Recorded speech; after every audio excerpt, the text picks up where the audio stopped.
you cannot overlook like how much money you will save if you build that foundation properly. Like, we're talking hundreds of thousands to millions of dollars. Hey, what's going on? It's Shuang Esther Shan, and this is Shopify Masters, your companion for starting and building a business. The latest and hottest food item taking over social media is tinned fish, and we got Fishwife to thank for this phenomenon. Founder Becca Millstein got inspiration during lockdowns to change the canned food industry by offering ethically sourced premium seafood in beautifully designed tins. In just 3 years, the Fishwife team gained hundreds and thousands of followers, successfully pitched on Shark Tank, and can be found in national retailers like Whole Foods. Becca will share how you can make a splash with your launch on a limited budget and how to develop a supply chain that you can be proud of. Thank you, Becca, for coming onto the show. Thank you, Shuang, for having me on the show. I am so excited because I am all in on the tinned fish talk. And I feel like Fishwife was the brand that kicked off everything. Feels like you've been around forever, but it's only been 3 short years. And right when you launched, it was just an explosion. So can you talk to us about how to have a successful launch where the content is shareable and it seems like you can just hit the ground running? Great question. Yes, it's been 3 years, feels like a century of my life, and I've got the gray hairs to prove it. But yes. So I think what is really important when you are starting to build a brand is to just have a grassroots mindset, sort of at every point. So what does that really mean? You're not necessarily going to have all the biggest influencers and celebrities posting about your brand in the first couple weeks. But what you can have is everyone in your life, your closest friends, your family, your cousins, you can have them start to get really excited about it and start to share in their networks. And that feels, it sounds really micro, but I just encourage people to think of building their brand, outwards into sort of concentric circles.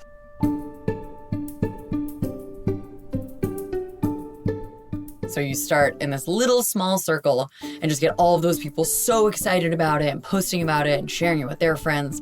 And it really will, if the product is novel and the brand is great and the product is good, it will continue to grow and grow and grow out from there. And eventually, it happens for all of us at different points, depending on, where we start, where our connections are day one. If the product is really great, it will eventually get into the hands of those influencers and celebrities. It's just a matter of time.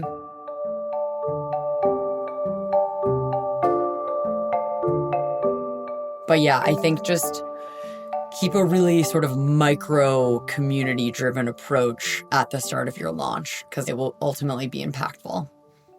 And that's really the network effect, right? Mm-hmm. One person impacts and talks about it, and then their friends or family knows about it. And then before you know it, there's a whole butterfly effect of events. Mm-hmm.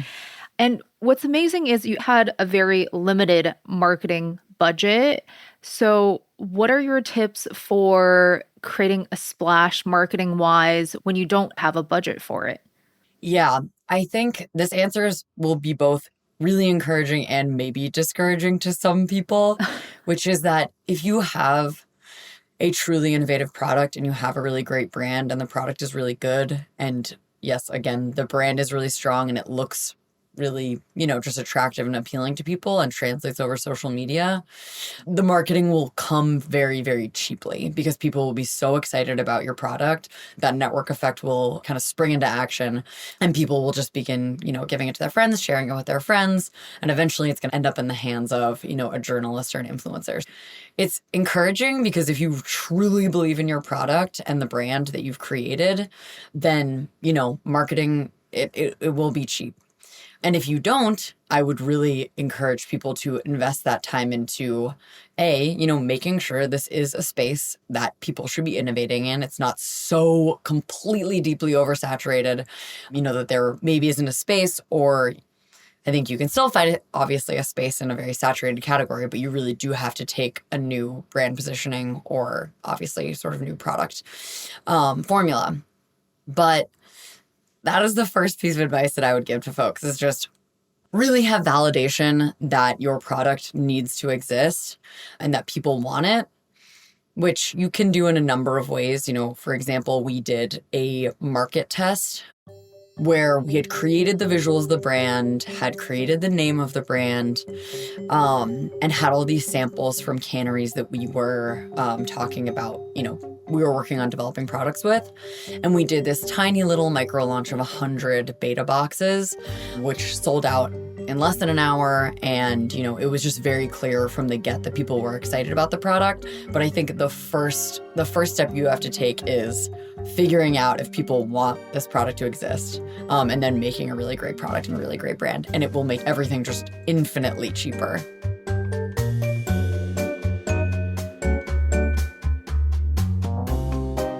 Because that's the foundation, right? Like that lays the groundwork for everything else you're trying to do as well. It is the foundation. I just think you cannot overlook how much money you will save if you build that foundation properly. We're talking hundreds of thousands to millions of dollars of paying really, really expensive billboard campaigns or out-of-home campaigns or influencers, or when it gets to retail, building for really expensive displays that maybe you could get, much reduced or for free if you truly have an innovative and really exciting product. So it seems like kind of an afterthought, but if you do have that amazing brand from the outset, it's just going to make your life so much easier. So really, really, really invest in making sure you feel validated that you've created as compelling a brand and as high quality a product as possible. I think beyond that, product seeding, we have a budget for it, but we really do kind of just think it has immeasurable value. If you are seeding to the right folks and the right communities, which, there's hundreds of thousands of people that are invested in, let's say just the foodie community, whether they have 5,000 followers or 1 million followers. There's just so much value in getting, in just getting your product into the hands of folks that have influence, in their small community or their huge community. So we definitely invested from the get just a ton into seeding, which is, it's pretty obvious. It's easier when you have, let's say a smaller product or a less expensive product. So I think our product is definitely not expensive, but it is small enough to be able to send to influencers. I think if you have a product that is really big or really expensive, let's say, I don't know, I had a friend that had a tequila company, and sending full bottles of tequila, all over the place, you had to be more conscious about who you could send to, because it was a big investment per seeding. So they invested into making sample sizes of their tequila bottle, so little samples, so they could more readily seed. So I would definitely encourage folks to think about that at some point. Is there a more, let's say, snackable or just a smaller version of your product if you do have a really expensive, large product? I think the success of Fishwife's launch really has a few components. The product was something that was desperately needed in this category. And then your seeding program was really impactful, working with different creators and influencers. And I think lastly, the branding is so eye-catching and unique. So how did you approach creating the brand visuals with your illustrator? Great question. So I think, this sort of dovetails into our whole philosophy about just authenticity. Really, you'll hear it all the time, and it just is true. Authenticity is the key to, I think, brand success, especially on something like social media, but, just generally across the brand. So I found Dan Bow-Miller. He's our illustrator. And has been working, I've been working side by side with him for now 3.5 years. When you're creating a brand, there are several ways you can go to figure out how to create the visuals, the logo, the name, etc. There's kind of our end of the spectrum where a friend of mine, her name's Greer, she came up with a name for the brand. And then I went into my own network and found Danny. I also, looked at a bunch of other illustrators on Instagram, and surveyed, friends and family who they felt most drawn to, and then just, ultimately made the call that Danny was the right person. And Danny was a freelance illustrator. So that's kind of like one end of the spectrum where you are really kind of grassrootsing it, just pulling it all together, in-house, so to speak. And then kind of on the far end of the spectrum, you would go and find, a large branding agency or a branding house, to, invest in, and they would support you. You would work closely with them to create the brand. So you can go either way. I think it's just what's your budget? And there are branding agencies I think, to match a lot of budgets. But if you have a propensity, or your co-founder, or maybe an early employee, if you have one, has a propensity for branding, I would highly encourage people to build it in-house, just because that authenticity piece will be even more seamless. Like, you can obviously create an incredibly authentic and beautiful and genius brand working with a branding agency, but if you're able to do it yourself, that is where you will truly potentially save hundreds of thousands of dollars, and it's gonna be really fun. So that's kind of, so Danny and I just, we had I created sort of an inspiration board from him to work off of, which included, a handful of brands that I really, really loved. I think it was Topo Chico, Cafe Bustelo, Keller Beer. I feel like there was one more. It wasn't a lot. It was like a very focused selection. Oh yeah, and then just sort of lastly, the classic Spanish and Portuguese conservas. So those were kind of like, it was a very narrow focus, very narrow inspiration, which I would encourage people to, strive towards as well, just because it'll make it so much easier for your designer or your illustrator to execute on your vision.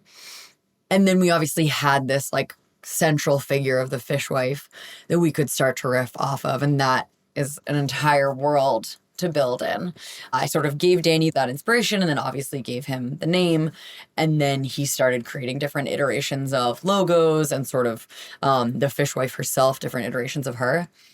And then I think one thing we've done, which is quite different from other brands, and it's either really dumb or maybe smart, is we like are quite fast and loose with our overall like visuals and logos and branding. Like, we have, I don't know, we probably have like 30 logos that we regularly use, which is truly insane. But we are just like constantly evolving the brand.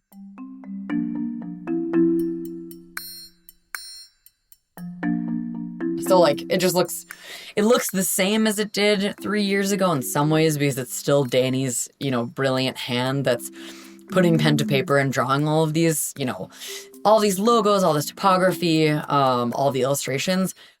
But we just freely let the brand evolve. So like last year, for example, we really leaned into halftone illustration, which has like, the drop shadow of the text, for example, or the illustration is filled in with little dots. It was totally new for the brand. We'd never done it before. And like all of our branding, except for the actual boxes themselves, included halftone. And like, I think that was just a 2023 thing. And I don't necessarily think it will persist, but it makes it so much more interesting and fun to allow the brand to be the living, breathing creature that it really is. We might go into retail, scale nationally, which is what we're doing right now, and find out that people are deeply confused by our brand. And then we'll iterate from there. But it hasn't happened yet. So we just kind of continue to let ourselves just go wild and follow basically our hearts and our inclinations with all of our branding. But I feel like that fits with how you are in the category, right? You're coming in completely new, completely different. And to your point, like if you did work with an agency, the agency would have left a long time ago, iteration 5 or 6. So yeah, no, I love it. It perfectly aligns with how you are and how you run the team, which I think might be a surprise to our listeners because The impact Fishwife had on social media is huge. They might think it's a giant corporation with hundreds of employees, and you actually keep the team super small and scrappy. So, talk to us about managing so much with such a small team. Yeah, it's a great point, and it works well for us now. Obviously, it is not going to work for everyone, but I think it goes back to I was the only employee at the business for the first year. I had a an interim operations person in Q4 who was amazing, but other than that, it was just me full time. And I think in that year, it was just a big lesson that one individual can really do a lot.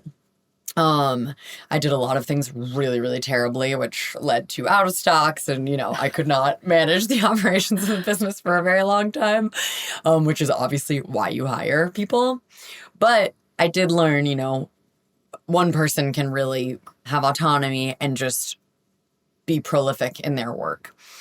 And I built the team every time there was something glaring, usually ahead of when it becomes a real issue. But when I could see that we were going to have a big gap, I would bring someone in, and not really a moment before that.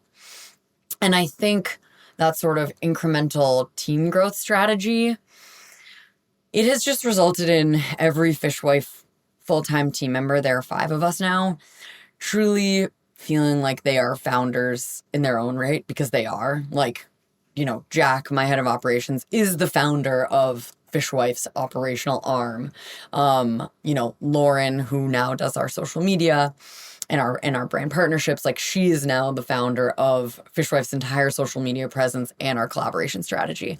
And everyone on the team just gets so much autonomy to run their business, with taking advantage of every ounce of their creativity and ability. And I think when you do that, people really just rise to the challenge. So I think that the strategy has worked for us thus far. We'll see. We'll bring on, we're planning to bring on just one more full-time person this year.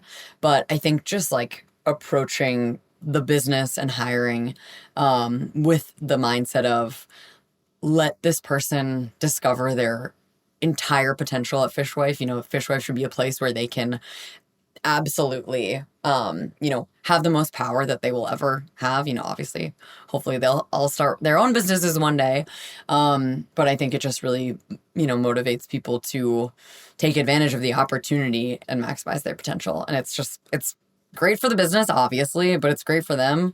And I mean, I found it to be great for me personally to have that level of freedom. So why should not every member of the team have that? It's really cool hearing about how scrappy and small the team is and how big of a splash Fishwife's launch has been. And I'm very excited to dive even deeper onto your relationship with suppliers. Before we do that, I just wanted to take a moment to thank our listeners for tuning into the show. Make sure to subscribe or follow Shopify Masters wherever you're listening now, and share this episode with a friend. We love reading your reviews and comments, so make sure to leave your thoughts on the show as well. Thank you so much. So apart from growing a community online, you actually have to build your own supply chain.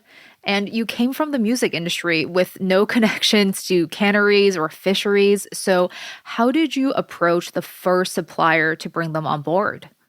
It's a great question. I would say this is definitely the hardest part of, our business, but any CPG business, is finding co-packers. There is no directory for co-packers. People are not interested in sharing information about their co-packers because IP protection is so limited in our industry that you really have to scrap it together in terms of supply chain. You really have to dive into the internet. You really have to use any possible connection you can to find your manufacturing partner, and it is not easy.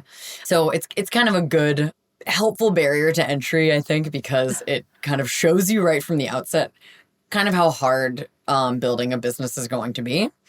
So you really have to want to do this and commit to it. Yeah, you really have to want to do it. I think someone once gave me the advice, if you can not do it, don't do it.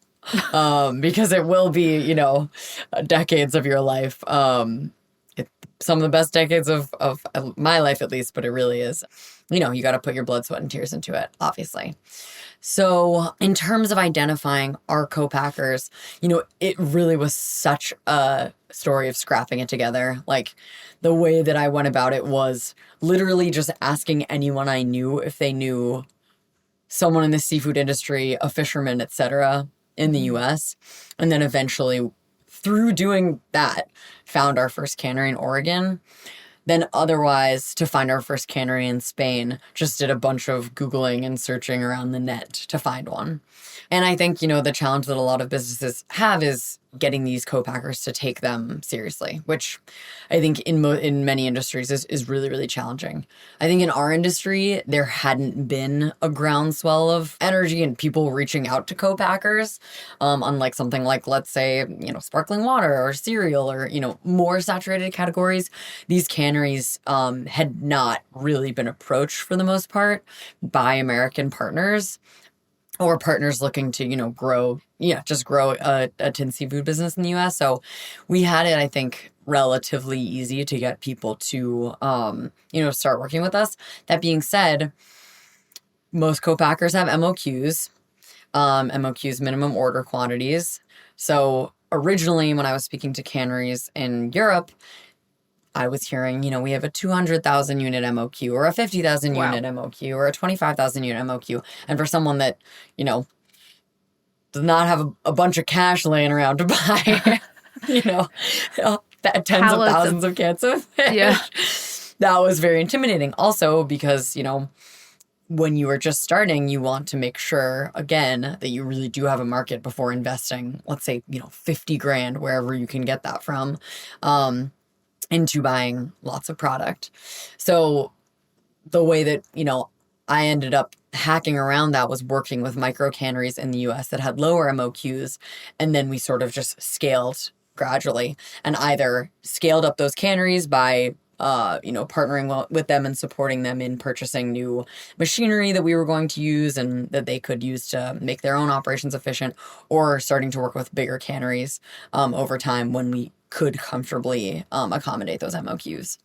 Yeah. No, one step at a time, one cannery at a time. So definitely makes sense. I think the other aspect of the community building is also, there's the online community, the network of suppliers, and there's also this community of either food writers, reviewers that really love Fishwife. So how do you approach community building with that aspect of the business as well? Yeah. I mean, I'm really kind of a one-trick pony with all of this stuff, which is that I really encourage founders to just do it by themselves for the first year and do everything by yourself. When you do that, when you start by reaching out to, let's say, journalists directly, which is what I did for the first 2 years of the business, they're hearing from the founder, and whether your business is, your business is probably tiny or non-existent to begin with, but just the fact that you are the person building it, it puts you in a much better position to get journalists interested than if, maybe you hired a publicist from the get-go, and then for them it's just, hearing from, they hear from publicists all day long, and actually hearing from the source might be a little bit more interesting. And I do apply that thinking to our influencer outreach, our buyer outreach. I did that all solo for the first, year to 2 years. And again, like it was because we didn't have resources to have more of a team, but it was also because I knew that if you build the relationship from the core of the business, from the founder, they're going to feel a more genuine connection.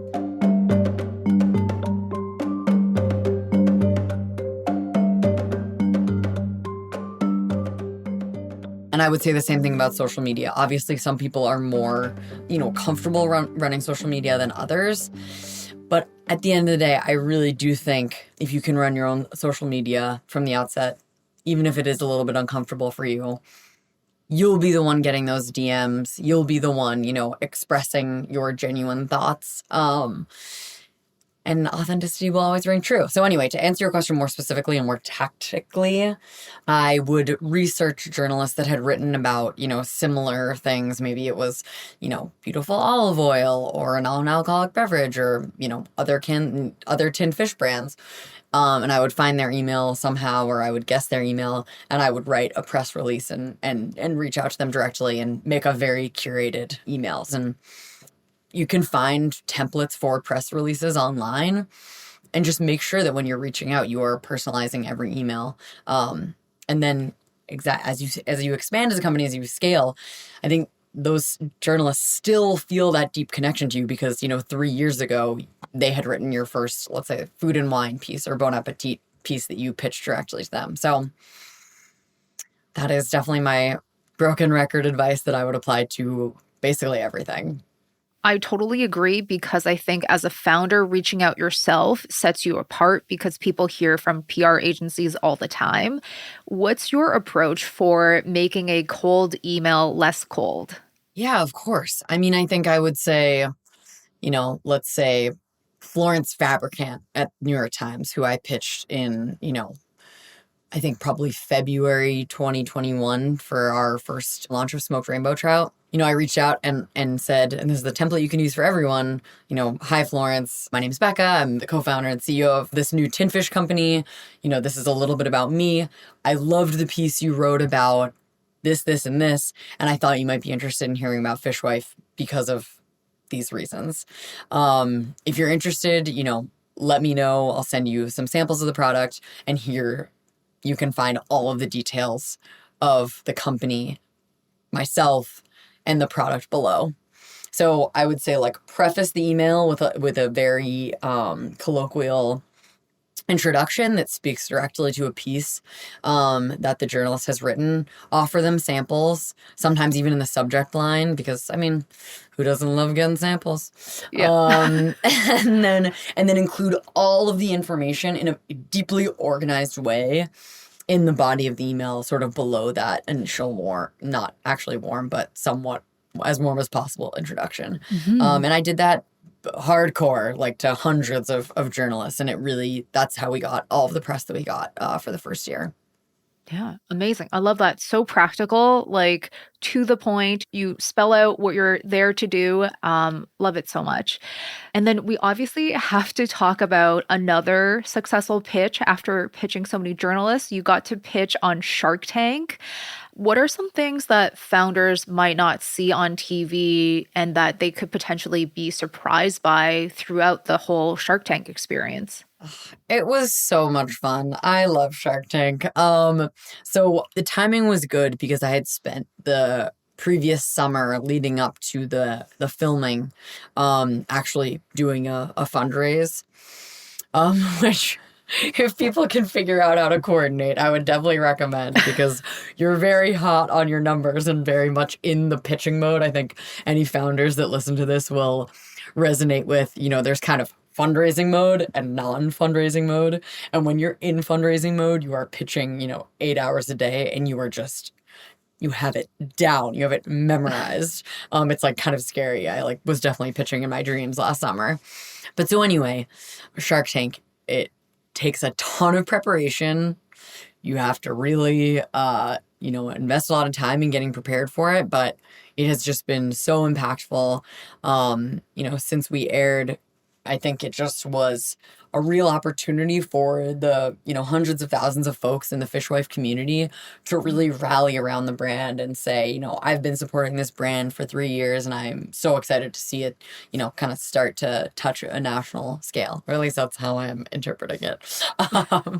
But it was just amazing. It was an incredible experience, and I'm so glad that I did it. No, it's so important. I feel like the timing will change your business. And if you're not ready for it, to your point, it might actually do the inverse of what you hope to achieve. And then now that you do have investment secured as well as a deal from Shark Tank, what are you excited about investing in for the future? 2024 is definitely going to be a big year for Fishwife. Every year has been a big year, but this is definitely going to be also a big year. So we are definitely, scaling up our D2C website. I think there's just still so much potential for us to do online. We continue optimizing it for our existing customers and new customers, limited drops, etc., all the fun stuff that we love to do on D2C. We're definitely scaling a lot in retail, as I mentioned on Shark Tank. We are going to be going national with Whole Foods in April, and then several other national retailers will follow. So, I mean, national retail is extremely expensive to pursue. So that is really where a lot of our funds are going these days, because you have to support, the product on the shelf with whether it's, demos. We're doing currently about 30 demos a month. We'll be doing 50 in April. Wow. It's a lot of cash. We want to do really exciting in-store placement. That costs a lot. You have to promote at these different retailers. That is also a big expenditure. So yeah, retail, if you're pursuing it, it's going to take dollars, and do not go into retail, the kind of retail that we're talking about right now, vis-a-vis distribution, et cetera, without truly a very clear understanding of your P&L and your cash flow, because it just is the truth. You'll hear it all the time, but that is how business is. It's the reality. You have to put in the financial investment for inventory, but we are all so excited to see Fishwife in more stores nationwide. As am I. Yeah. Well, thank you so much for joining me, Becca. Oh, thank you so much, Ryan. This was so short and sweet. That's Becca Millstein, the founder of Fishwife. Thank you for tuning in to this episode of Shopify Masters. Our show is produced by Gogo Zoger and Megan Coyle. Our engineers are Miku Betlam and Matt Shorts. Benjamin Gottlieb is our managing producer, and I'm your host, Shwang Esther Shan. Come back every Tuesday and Thursday for a brand new episode of the show. And if you're still listening, make sure to leave some feedback for today's episode. And we'll see you next time on Shopify Masters.